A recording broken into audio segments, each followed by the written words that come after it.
আসছি আসলে অনেকক্ষণ পর্যন্ত নিজের মধ্যে অনেক কিছু চলতেছিল যে আসলে কিভাবে বলতে পারি।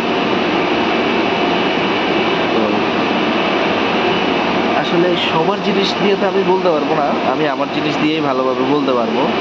যেটা আমি ফেস করি, যেটা আমি সাফার হই, সেটা নিয়ে। তো আমাদের এলাকাতে বা আমার পরিবারে গ্যাস আছে প্রায়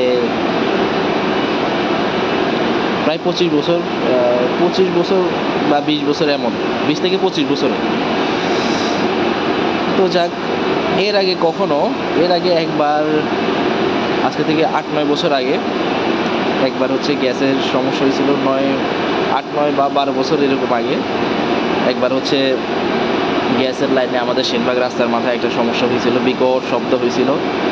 তো ওখানে যে একটা বাল্বের স্টেশন আছে, ওই স্টেশনটাতে সমস্যা হয়েছিল, লিকেজ হয়েছিল, যার কারণে ওই পারপাসে একদিন গ্যাস লাইন বন্ধ ছিল।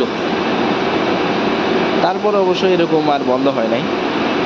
তো লাস্ট হচ্ছে কি হয়েছে, এই গত কয়েকদিন আগেই, ডিসেম্বরের 22-23 তারিখের দিকে একদিন প্রথম হচ্ছে অ্যানাউন্স হয় যে নোয়াখালীতে গ্যাস থাকবে না। তো আমরা প্রায় 2 দিনের হচ্ছে গ্যাসের গ্যাস সংযোগহীনভাবে কাটাইছি। সেটা অনেক কষ্টকর ছিল, কিন্তু তখনই আমার একটা জিনিস মানে কেন জানি মনে হয়েছে যে এই যে বন্ধটা, এটা হচ্ছে লিগে চুরি চামারির। কারণ ওই যে সরকারি লোকজন তো 1 লাখের মধ্যে 2-1 জন হচ্ছে লিগে সৎ থাকে। আসলে তাদেরকে আমরা মানে দুঃখজনকভাবে তাদেরকে আমরা কাউন্টিং করতে পারতেছি না, কারণ এই 1 লক্ষ লোকের মাঝে 2-1 জন হলে হচ্ছে লেগে তারা হারায় যায়।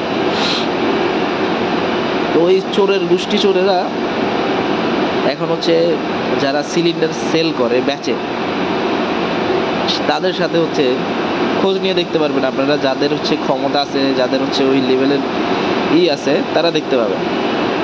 তারা ওই গ্যাস সংযোগের মানে গ্যাস এবং কি সিলিন্ডারের যে বিষয়টার সাথে হচ্ছে সিন্ডিকেট আছে, তাদেরকে বুঝতে পারবেন। আর আপনাদের মানে বাংলাদেশের জনগণের জানা সাপেক্ষে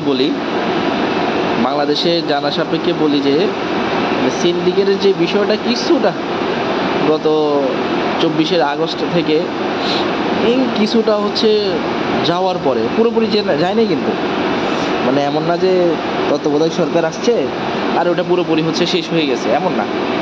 তো যতটুকু মানুষ স্বস্তি পাইছিল ততটুকুর হচ্ছে লেগে ইনশাল্লাহ সেটা সুদে আসলে সহ ইনশাল্লাহ শুরু হয়ে গেছে। আপনারা টেনশন নেন না, আপনাদের সব রকম সিন্ডিকেট আগের থেকে হচ্ছে লেগে বেশি বেশি পরিমাণে চলে আসবে, কোনো টেনশন করেন না। আপনারা আবারও এটা মানে একদম পাবলিকলি জনে জনে বলতে শুরু করবেন যে এর থেকে হচ্ছে লিগে সেই স্বৈরাচার আগে আরও অনেক ভালো ছিল, প্রয়োজনে এদের থেকে তাদেরকে দিয়ে আসুক, তারা চলে আসুক, ঠিক আছে, তাই তাতে হচ্ছে 2-4 কোটি মানুষের হচ্ছে প্রাণীরা কেন চলে যায়, এমনও বলবেন।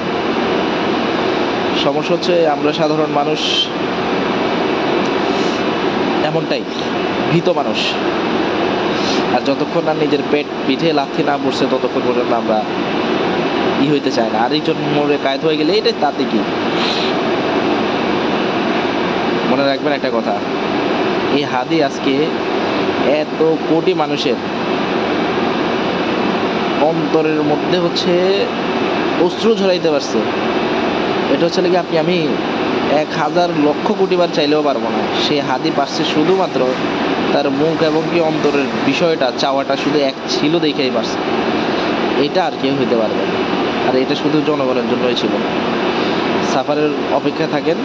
সালাম আলাইকুম।